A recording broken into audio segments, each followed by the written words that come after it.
Welcome to the Positively Healthy Mom podcast, where positive parenting meets well-being. Hello, and welcome to today's episode of the Positively Healthy Mom. I'm your host, Laura Ollinger, teen and parent well-being coach and founder of Positively Healthy Coaching. Today, I have Laurie James, who is a mother, divorcee, recovering caregiver turned author, certified somatic practitioner and coach, and podcaster.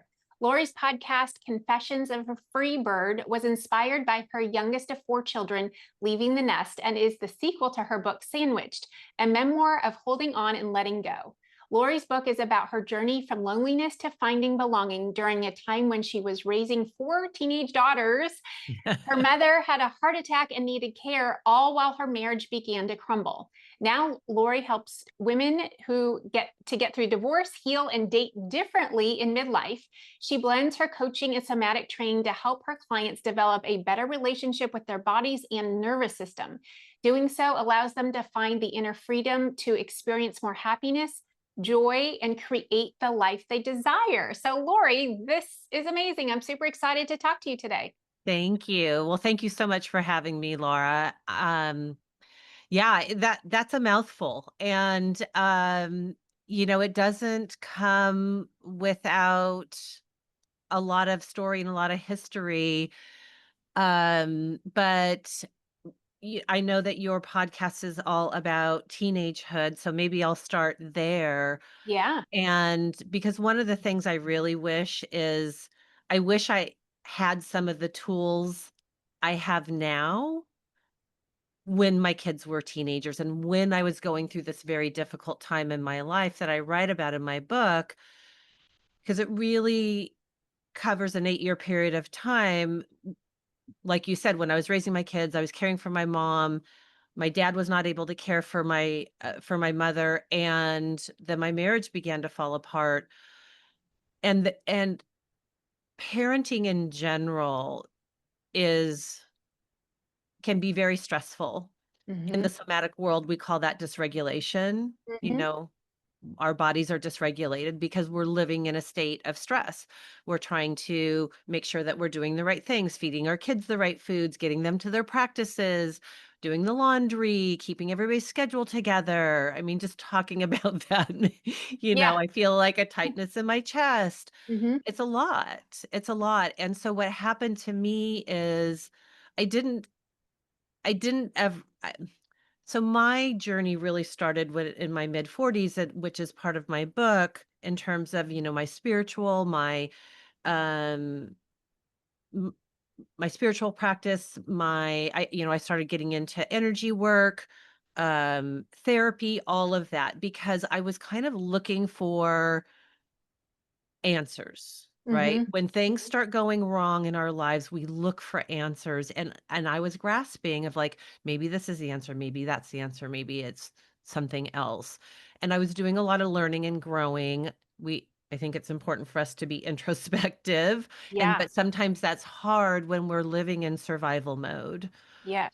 But through that, so spoiler alert, obviously I do leave my marriage. That's kind of happens at the end of the book. There's all kinds of very rich, funny, sad, heartwarming stories about, crazy caregivers that I was dealing with that were emotionally seducing my dad and stealing Oh my from us goodness. and drinking on the job. Oh my Um, gosh. and also, a lot of it was also me figuring out what I needed, because I Mm. had given so much, and I think as moms we do, we give so much. We give to our husbands, we're giving to our kids, and we kind of forget about taking care of ourselves. Yes. And so what happened is my kids get launched. My kids are all older now. And I have 4 daughters. My 3rd pregnancy was a set of identical twins, so that was a surprise in itself. Wow. So I had 4 kids under the age of 5. Yeah. Um, and so what happened is over time, all that stress took a toll on me. Mm. I do leave I cared for my elderly parents for 14 and a half years. I do end up leaving my marriage, again, spoiler alert, but, I was a doer. I'm still a doer. Mhm, You know, I and our society rewards us to get things done, mhm, right? And we're also pushing our kids, get the grades, get the da da da da, get all these things. mhm. But that can overwhelm our bodies and our nervous systems. So what happened to me is I was saying I left my marriage, I was starting to coach, I was writing my book. My divorce ended up being final. I had bought a house, and within 2 or 3 days after my escrow closed on my house and my divorce was final, I ended up in the hospital. Oh, Not man. once, but twice within 2 weeks. And it was my body was shutting down. And I Mhm, even said to a good friend who's also a therapist, I said, everything is good in my life, but I feel stressed. mm, And so my body shut down. It started with back pain. I developed vertigo. They couldn't figure out what was wrong with me. They were running all kinds of tests and they were giving me medication. And I believe in Western medicine, but I also do a lot of holistic mhm. treatments, chiropractor, acupuncture, herbs, all of those things. And so my body didn't react well to these very strong medications. So they were chasing my symptoms, ended up back in the hospital. I finally got myself out of there, ended up back in the hospital again. Eventually, they diagnosed me with migrating arthritis and an unknown virus, right? Because I Ooh, had these hot spots. Long story short, as I start getting better, I do fully recover. It takes me 6 months. I lost 14 pounds. My blood pressure was down. I kept passing out. I was severely anemic, oh, wow. all these things. And this same friend that I had shared that I was stressed, she's a therapist, and she said, you need to go see Bob. And okay, so Bob, he's a therapist, PhD, but he's also a somatic experiencing practitioner. And so I started, and I had been in therapy, talk therapy before, but Mhm. we worked from a body. So just to take a step back here for a minute, what's somatic experiencing?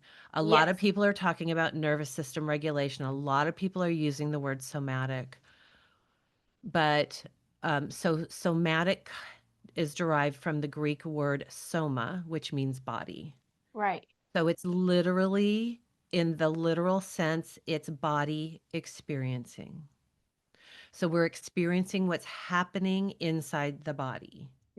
So Mm, that could be the tightness of the chest. mhm, That could be, I have a lot of tingling in my body. That could be the gurgling in my stomach, right? Whenever I get on a podcast, there's a little we call it activation, little mhm. nervousness that I Yeah. experience, nothing like, years ago when I first started doing it, but you feel it. And Mhm,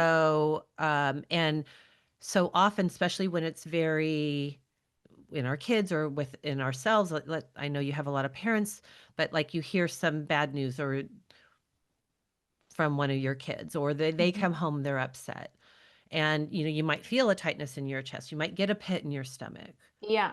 Well, so that's our nervous system saying, okay, this is dangerous. This feels familiar. This feels similar to something that happened in the past, even though that it may not necessarily be as dangerous as our body is signaling it to be. Mm, So when we can stay with those sensations and notice them, what we're doing is we're completing that fight, flight, and freeze response.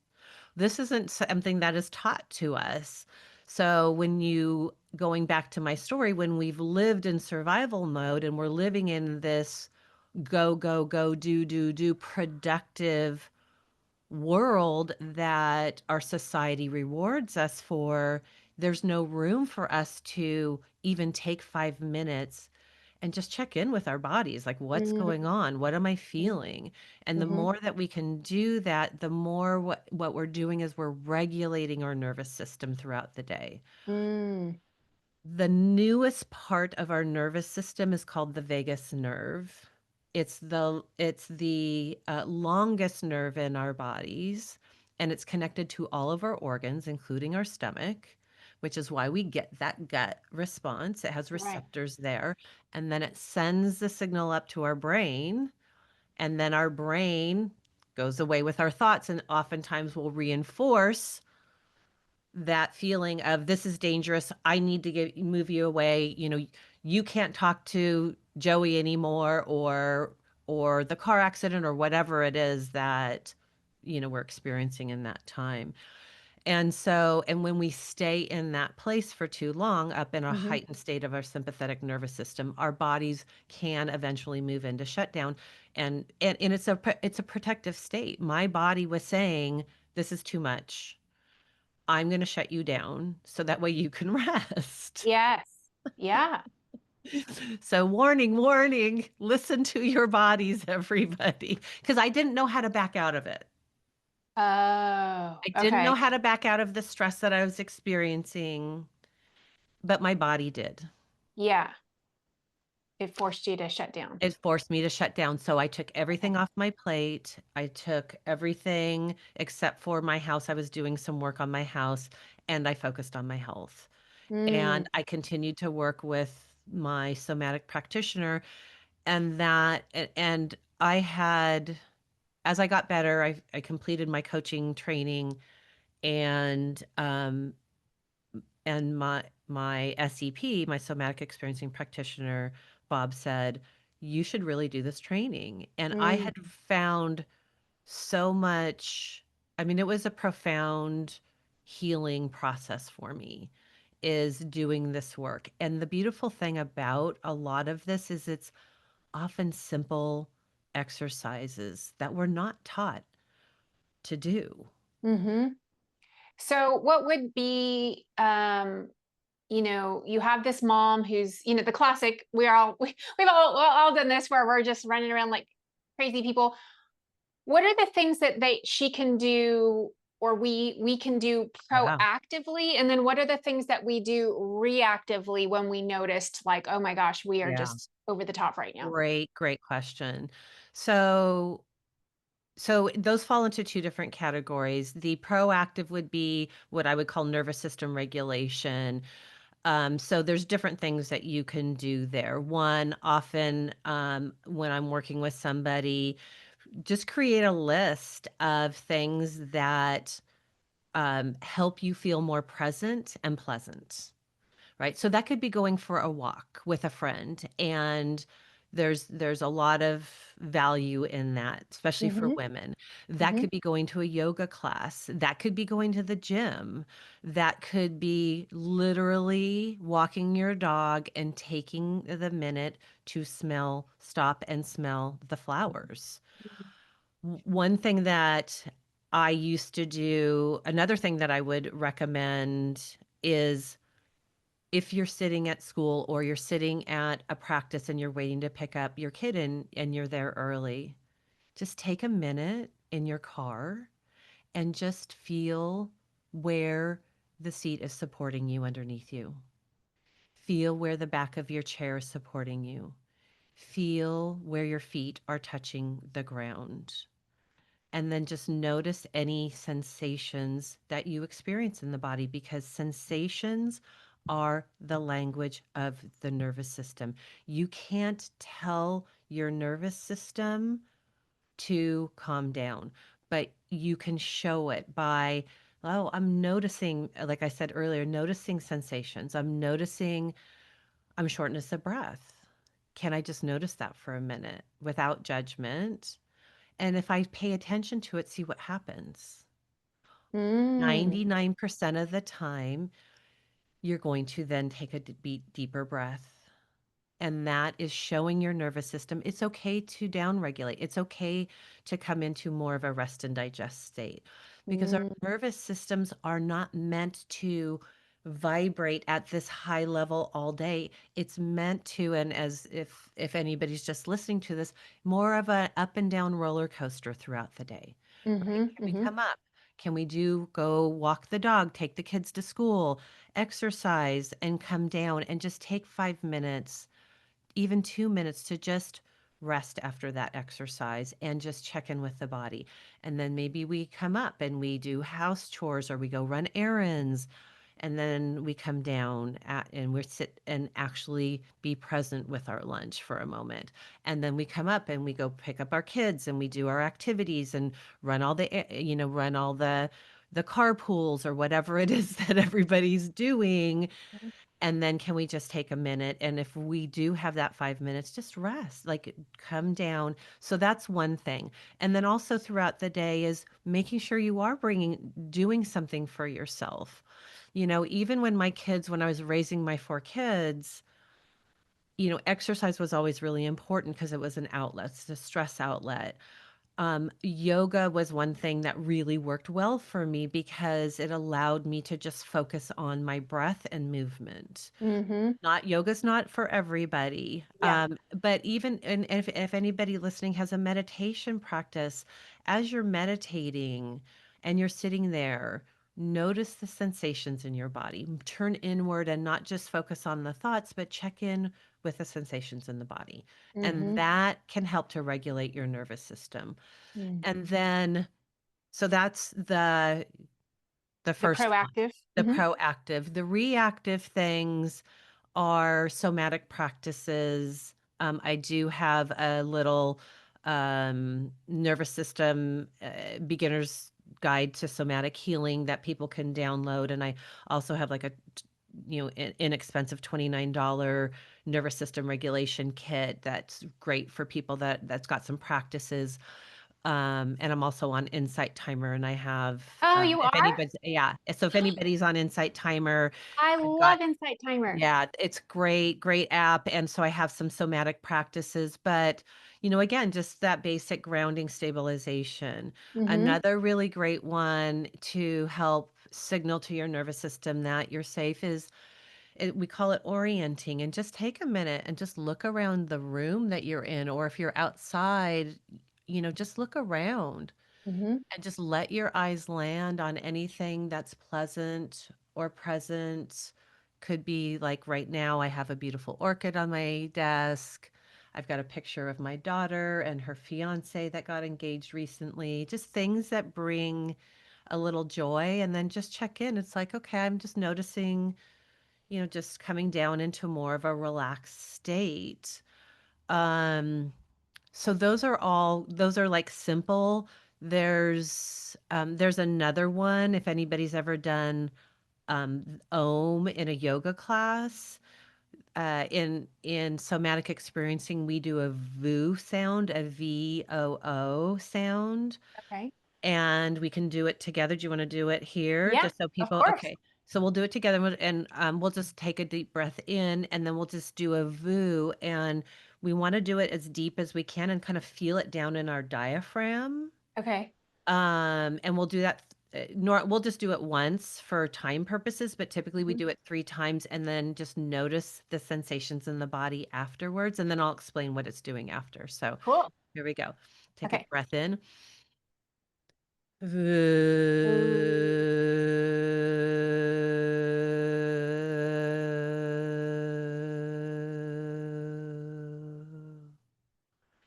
And then we just notice any activation in the body, any sensations, maybe even notice where you're making contact with the chair, the floor. I tend to have a lot of tingling in my body and activation. And, everybody's going to be different. But what that does is that deep VU sound is it can it affects the vagus nerve, which is the nerve I was talking about earlier, which is the longest nerve in our body. And it can provide activation. So if we're kind of tired and we need activation, but it can also be very calming Oh. to the nervous system as well. And everybody is going to be different. Mm-hmm. But that's just a great exercise just to kind of stabilize the vagus nerve. And it signals to that nerve, which has tentacles out to all of our organs and up to the back of to our amygdala and to the stem of our brain, that you're okay, that Mm, we don't need to be up into our fight, flight, freeze state, that we are okay and we can be more down in a rest and digest parasympathetic state. mm. I love that. Any like of those simple things that people can do can just make a world of difference. And I feel like having that one in the back pocket of anybody Yeah. is great. Well, thank you. Yeah. Thank Yeah, you. because you can do that while you're driving your car. You can do that in the shower. And the orienting one, I often do first thing in the morning, just to give myself an opportunity to adjust to the day, the morning. Our Mhm. eyes have been closed all night. Let me just even if you just do it for a minute or two, it's a really great exercise because we don't want to shock our nervous system. We want to, again, allow it to, like a roller coaster, come up and down throughout the day. I was giving a sleep presentation back in January, and when I was doing my research and creating this talk, the idea about how so many people set their alarms, and not just that the alarm is a shock to the nervous system, but then if you snooze, you're just doing it Yeah. to yourself again. Yeah. Yeah. Exactly. It's You're like, literally like traumatizing your nervous system first thing in the morning. So right. And ideally, yeah, you would just wake up like with natural light or just like another more soothing way. Like, would you have mhm. any other better ways to like wake up in the morning? I think what you said is perfect. Like it's hard because especially if you have kids that have zero period or have to, or commuting to get to school a ways, it's hard not to. But yeah, just give yourself a few minutes. And if you cannot push the snooze alarm or not use an alarm at all and let your body naturally wake up, that is huge. I think some of the other things is getting that natural light in the morning Yeah. without contacts, without sunglasses, and that's going to also activate your circadian rhythm and Yes. allow your nervous system to more naturally wake up. Because here's the other thing, that vagus nerve is the newest branch of our nervous system, but it is 200 million years old. Our nervous systems, our technology, and the rate at how fast our world is advancing, our nervous systems cannot keep up with it. Hmm. That's why we need to take a break from the computer, take a break from our phones, be out in nature. Just going for a walk, or if you live in an area where you can go walk out in nature, it Hmm. is instantly calming to the nervous system. And then if you can then add in the five senses of, can I smell the flowers? Can I see, what do I see? What do I hear? What do I smell? What do I taste? What do I feel? Those are all really great, easy ways to slow down the nervous system and bring us back more into a homeostasis or more balanced of our nervous system. Yeah. Yeah. This is all great. There's one more thing I wanted to kind of circle back. Yeah. You said it, and I just wanted to make sure we capture it. So you talked about when you feel, and I assume it's like related to an unpleasant feeling, Yeah. to just kind of allow it and notice it. Um, and then you kind of said like 99% of the time it just like it dissipates, or can you kind of Mhm. go a little bit deeper into that part? Yeah, so when we get that restriction, we get that pit in our stomach. That's our nervous system signaling that this is dangerous, and typically it is using, our brains are a database, so it's using past information, and there's a part of our nervous system called neuroception, and it's always looking, is this safe, is this dangerous, or is this life threatening? And so it's using both of those. It's always working in the background, it's scanning. And so when we get that feeling, Mm-hmm.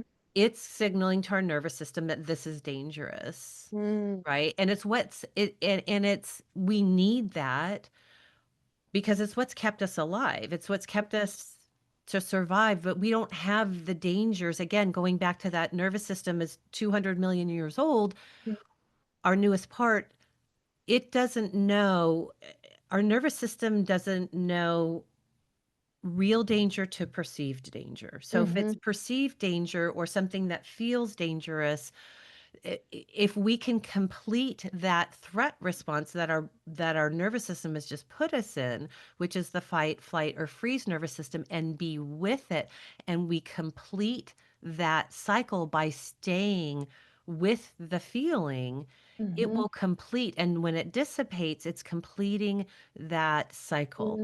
And what Mm-hmm. that also does is it teaches the nervous system of, okay, I don't need to move away from that feeling, because when we move away from it, it stays stuck in our bodies. And when it stays stuck in our bodies, things like what happened to me can happen. We feel more dis-ease in our body. We have more anxiety. We have more fears. We have more phobias. And then eventually we can disassociate and our body shuts down. But when we can complete those threat responses in the moment, or sometimes if you work with a practitioner and you've had a lot of traumatic experiences, we have more specific, deeper tools to help people come out of that and slowly. It teaches the body, okay, this is a perceived threat. It's not a real threat. And when we can complete Mm. that cycle, I can come back down into a more that natural, more homeostasis state. Okay, that's perfect because that's the part I was like the missing piece where Yeah. if somebody can't do it on their own, that would be a great time to use a practitioner because then they help them process through that and then allow that. Yeah. Yeah, Okay. and what also happens is Peter Levine is as the individual that I'm trained under. Oh He's yeah, I know Peter Levine. yeah, Yeah, yeah. he's it's 2.5 year program. It's and he's awesome. He spent 50 years researching this and putting this program together. But and also Gabor Mate and Stephen Oh, Porges, they all talk about it's not that traumatic thing that happened to you. It's what stays stuck in the body and the nervous system, mm-hmm. right? So if we've had a traumatic experience, whether it's a car accident or something happens to one of our kids or something happens to one of us, um, we can heal that somatically without going into the story. We go into the body and we Mm. do exercises like we talked about, and we've got a whole toolbox of exercises to help people slowly release. Sometimes it's just called touching the edges, and we slowly release that out of the nervous system so that way they can come back into a homeostasis state. That's perfect. Yeah. Okay. Well, I think that kind of brings me kind of towards the end of Yeah. my thought process. In fact, I'm closing my own loop right now Yeah, in the beautiful. conversation. In that, how do you most help people with what you do as a coach and a practitioner? I how do I help them? That's a really good question. I I help them develop a relationship with their body because most, and this was something that I've had to do over the last 10, 15 years of my life, because when we can develop that relationship with the body and but through all the things that we talked about, we are more in tune with what it is that we need, and we can learn to self-regulate our own nervous system, but also when we spend time and slow down what's happening, we can connect more deeply with who we are, sh- better understand how we're showing up, whether that's people pleasing or overriding what our needs are, so we can be more authentically ourselves, and then be able to bring that out into the world and be that in their relationships, in their families, in what they want to do in their life. So that's it in a nutshell. It's That's always perfect. like, how do we come back to ourselves and yeah, and heal some of those past experiences because we've all had them. Right. It's just how we deal with them. Yes. I love the part about so I have a presentation that I give to high school and middle school students, and it's called The Decider. And I Uh-huh. talk about like wearing masks, and one of the Yeah. masks, there's the bully, and there's the people pleaser, and there's the avoider. And that's kind of just such a common theme, especially with girls and women, to be that people pleaser. Oh, I love yeah. kind of your idea of like just noticing it and kind of being aware of it, like how am I feeling in this moment? And then that's kind of like that a self-awareness is then when you can, to play off the title of my speech, like decide, right, that Yeah. you might want to take a different path and not do the typical path that you've always been doing, right, and to kind of like shift into a new self and a new Yeah. behavior. Yeah. And what I would even add to that, that's beautiful, and I love that you're working with teens to bring this awareness at that level, because I didn't learn this until my 40s. Yeah. But check in with the body, right? That intuition. What is my body? Even if you're misattuned and you have had some trauma, or your teens have been bullied, or they're not super confident going out into that social situation, we want to do it in small, tolerable steps so we don't overwhelm the nervous system again, because that's just going to put us back to square one or minus one or two, when we could just do it in small doses, but really checking in with the body. Like, what is my body telling me I should do in this moment? Can I go to that social event, or should I stay home? Or maybe I just go for an hour and then, I have my mom pick me up or is on call in case I feel like I need to come home or whatever Yeah. it is. Yes. Okay, this is the perfect way to wrap it up. So how can people find you going forward? Yeah, so I have a free guide, my beginner's guide to somatic healing, and it's got exercises in there, and I believe you'll add that to the show notes, and then my website, which is Laurie, Laurie, middle initial E, last name James. Everything is on there as well, and I'm also on Instagram and LinkedIn if anybody needs to find me there. Perfect. Yeah, we'll add all the links for sure. Well, Lauren, thank you so much for the time. I really appreciate you sharing your wisdom with our audience and giving Yeah. just like I love just the everyday things that people can start doing. As soon as they listen to this, they'll probably start doing things in their car. They're going to be doing the voo and Yeah. the deep breath and kind of just feeling things. So yes, thank you again. Yeah. Thank you for having